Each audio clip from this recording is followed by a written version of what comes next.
તો મિત્રો હું હિરેન પટેલ અને હાલમાં મારાથી એક ભૂલ થયેલી છે. સુરતની અંદર મારી ગાડી અથડાઈ હતી. તો હું માનું છું કે ભાઈ મારી ભૂલ છે, તો નેક્સ્ટ ટાઈમ હું ધ્યાન રાખીશ કે મારાથી આવી ભૂલ ન થાય ભવિષ્યમાં, ક્યાંય નહીં થાય. હા ભવિષ્યમાં. અને મેં જે ભૂલ કરેલી છે એ મેં જાણી જોઈને નથી કરેલી, મારાથી થયેલી ભૂલ છે. અને તમે બધાએ જોયું પણ હશે અને ઘણા મિત્રોનો સપોર્ટ હતો, ઘણા મિત્રોને ખરાબ લાગ્યું છે.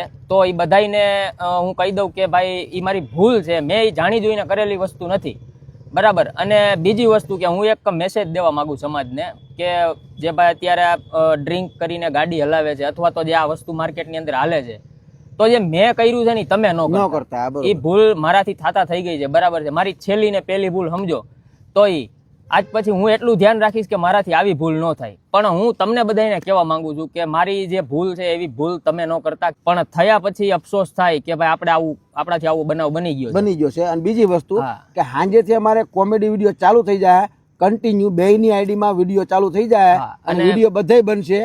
જુનાગઢે બનશે, રાજકોટે બનશે, સુરતે બનશે, એટલે કોઈ ઇશ્યુ નથી.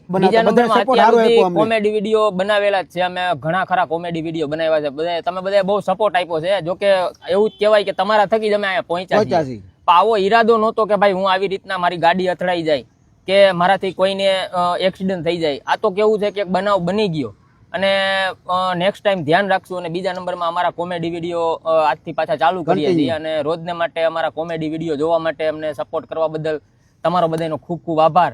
અને બની શકે તો મારી આ જે ભૂલ છે એને ભૂલ સમજીને માફ કરવા નમ્ર વિનંતી. અને નેક્સ્ટ ટાઈમ હું આ વસ્તુ નહીં કરું અને મારાથી આવી ભૂલ નહીં થાય એવી હું પબ્લિકને ખાતરી આપું છું. અને આટલું કહેતા બસ રાધે રાધે.